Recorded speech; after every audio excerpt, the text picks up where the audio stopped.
अगर आप ये मानते हो कि मरे हुए लोग किसी तरह से वापस इस दुनिया में आ सकते हैं दूसरों को परेशान करने के लिए, तो आप ऐसा बिलीफ रखने के लिए अकेले नहीं हो। हर 4 में से एक इंडियन ये मानता है कि भूत असली होते हैं।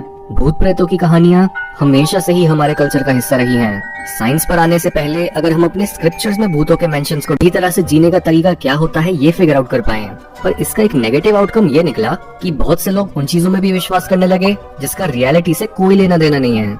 और तब से हम भूतों के टॉपिक पर इसी कंफ्यूजन से बाहर नहीं निकल पाते कि क्या ये चीज एक्चुअल में प्रूवन और रियल है या फिर क्या ये बस एक अंधविश्वास है। अगर हम 200 से 300 साल पीछे जाएं, तो तब के समय पर इस चीज को बहुत ही शुभ और जरूरी माना जाता था कि आप एक मीडियम को घर बुलाकर अपने गुजरे हुए एंसेस्टर से बात करो और उनकी ब्लेसिंग्स लो। एक मीडियम बेसिकली वो इंसान होता है जो क्लेम करता है कि वो मरे हुए लोगों को देख या फिर उनसे बात कर सकता है। मीडियम्स की बढ़ती पॉपुलैरिटी के साथ एक इंसिडेंट ऐसा भी हुआ जहां उन्हें गोस्ट की प्रेजेंस को प्रूव करने के लिए टेबल को छुपी हुई तारों से हिलाते हुए पकड़ा गया। छुपी तारों की मदद से वो ऐसी एक्टिंग करते कि एक रूम में एक प्रेत आत्मा आ चुकी है और वो गुस्से में है और वो आत्मा ही उस टेबल को हिला या फिर उसे हवा में उठा रही है। अकेले इंडिया में ही हजारों हॉन्टेड प्लेसेस हैं जहां हर साल कई 100 और हजारों गोस्ट साइटिंग्स रिपोर्ट करी जाती हैं। यानी भूतों की असलियत जानने में सिर्फ फ्रॉड लोगों की ट्रिक्स को समझने से काम नहीं चलेगा, हमें लोगों के पर्सनल और इंटीमेट एक्सपीरियंसेस को भी अकाउंट में लेना होगा। इसलिए इस एपिसोड में हम साइंटिफिकली एक्सप्लोर करेंगे 5 डिफरेंट गोस्ट एक्सपीरियंसेस के टाइप्स को और देखेंगे कि क्या साइंस इन हॉन्टिंग्स या फिर गोस्टली एक्सपीरियंसेस को एक्सपोज कर सकती है या फिर नहीं। Number 1, seeing ghosts. Paranormal activity से जुड़े विजुअल हेलुसिनेशंस को साइंस अक्सर कार्बन मोनोऑक्साइड के एक्सपोजर से रिलेट करती है। जब भी कार्बन मोनोऑक्साइड बॉडी में एंटर करती है तब वो हमारे खून के साथ मिल जाती है और खून को हमारे वाइटल ऑर्गन्स तक पहुंचने से रोकती है, जिससे डिजीनेस, हेलुसिनेशंस और कंफ्यूजन क्रिएट होती है।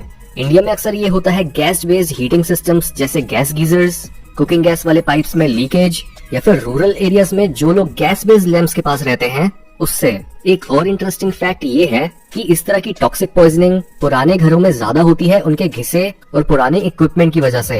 यही रीजन हो सकता है कि क्यों गोस्ट साइटिंग्स पुरानी बिल्डिंग्स में टिपिकली ज्यादा रिपोर्ट करी जाती हैं। लेकिन उन गोस्ट साइटिंग्स का क्या जो सुबह के समय और ऐसी बिल्डिंग्स में होती हैं जहां पर गैस लीकेज का कोई चांस ही नहीं है। 1980s में ब्रिटिश इंजीनियर विक टैंडी जब अपनी लैब में देर रात तक काम करने लगे थे तब वो बोलने लगे कि रात के समय उन्हें अपनी लैब में डिप्रेशन और एक अनएक्सप्लेनेबल फीलिंग होती है। उन्हें ऐसा फील होता है जैसे उनके साथ रूम में कोई और भी मौजूद है। उन्होंने रिपोर्ट करा कि उन्हें अपनी आंखों के कोने में आत्माएं भी दिखने लगी हैं। विक एक रिसर्चर होने की वजह से अपने इस एक्सपीरियंस की जड़ तक पहुंचना चाहते थे और एक दिन उन्होंने नोटिस करा कि उनके आगे उनका एक इंस्ट्रूमेंट काफी तेजी से वाइब्रेट कर रहा है। उन्होंने उस वाइब्रेशन के सोर्स को ढूंढना शुरू करा और तब पता लगा कि वाइब्रेशन उनके एक रिसेंटली लगाए गए फैन से निकल कर आ रही है और ये फैन उसी जगह के पास था जहाँ पर उन्हें आत्माएं दिखती थी।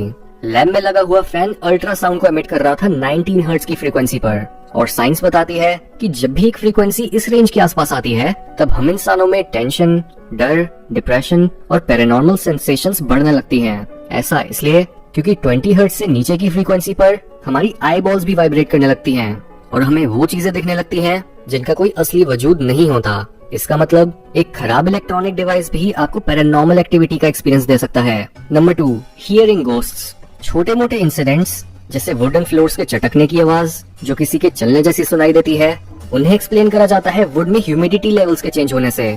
लेकिन जिन लोगों को अपना नाम या फिर कोई और बात सुनाई देती है और इवन जो घोस्ट हंटर्स EVP यानी इलेक्ट्रॉनिक वॉइस फिनोमेनन जैसे डिवाइस की मदद से भूतों की बोली बातों को रिकॉर्ड करने का क्लेम करते हैं, उन्हें साइंस ऑडिटरी पेरेडोलिया बोलती है, जिसका मतलब होता है रैंडम नॉइजेस में अपनी खुद की लैंग्वेज को रिकॉग्नाइज करना।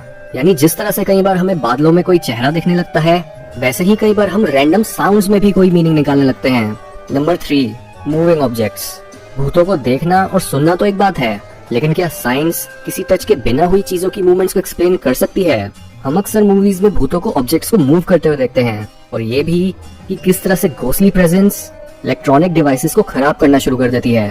एपिसोड के शुरुआत में हमने मीडियम्स और उनकी छुपी हुई तारों के थ्रू हुई मूवमेंट्स की बात करी थी। इसके साथ ही दरवाजों के अपने आप बंद हो जाने को जोड़ा जाता है एयर प्रेशर के चेंज होने से। और इलेक्ट्रॉनिक डिवाइसेस की मेल फंक्शनिंग यूजुअली होती है हवा में कंडेंसेशन और कई फॉरेन पार्टिकल्स जैसे न्यूट्रिनोस की वजह से, जो किसी भी इलेक्ट्रॉनिक सर्किटरी को इजीली खराब कर सकते हैं। Number 4, dreaming of ghosts. भूतों को सपने में देखना या फिर उठते हुए अपने रूम में एक राक्षस की मौजूदगी को एक्सपीरियंस करना, ऐसी चीजों को स्लीप पैरालिसिस से एक्सप्लेन करा जाता है। स्लीप पैरालिसिस एक ऐसी स्टेट होती है जो अक्सर सुबह के समय आती है, जब हमारी नींद खुलना शुरू हो रही होती है और हमारी आंखें भी एक्टिव हो चुकी होती हैं, लेकिन हमारी बॉडी पैरालाइज होती है जस्ट बिकॉज हमारा मन पूरी तरह से हमारे कॉन्शियस कंट्रोल में नहीं आया होता। जब हम ये रियलाइज करते हैं कि हम तो उठ चुके हैं लेकिन हम अपनी बॉडी को मूव ही नहीं कर पा रहे, तब हमारा मन अपनी आधी नींद में कई डरावनी चीजों या फिर लोगों को इमेजिन करने लगता है। हमें ऐसा फील होता है जैसे कोई एंटिटी हमारी चेस्ट पे बैठी हो और हमारे साथ कुछ बुरा करना चाहती हो। यहाँ तक कि स्लीप पैरालिसिस से जुड़ा डर और डिल्यूजन इतना कॉमन होता है कि ज्यादातर एलियन अबडक्शंस के केसेस को भी स्लीप पैरालिसिस से ही जोड़ा जाता है। Number 5, being touched bye ghosts.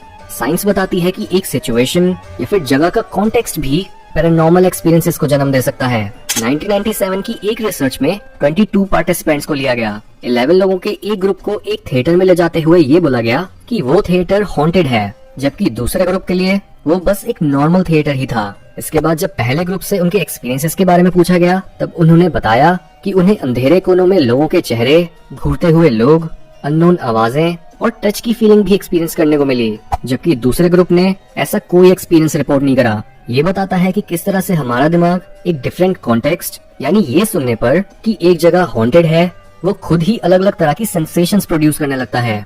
Ghost encounters का एक बहुत बड़ा पार्ट पैरानोया और फियर ही है। इसके अलावा हम ये भी इमेजिन कर सकते हैं कि शायद भूतों की कहानियों का एक और पर्पस बच्चों और इवन बड़े लोगों को कई पर्टिकुलर चीजों को करने से रोकना भी हो सकता है।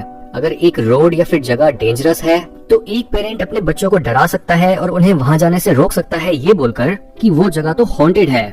हाउएवर, इन सब साइंटिफिक और रैशनल एक्सप्लेनेशंस के बीच हमें ये याद रखना बहुत जरूरी है कि साइंस भूतों को इस बेसिक असम्पशन पर अपने इंस्ट्रूमेंट से कैप्चर करने की कोशिश कर रही है कि भूत फिजिकल रियलिटी में एग्जिस्ट करते हैं, और अगर हमारी ये असम्पशन गलत है तो हमारे सारे साइंटिफिक कंक्लूजन्स भी गलत होंगे।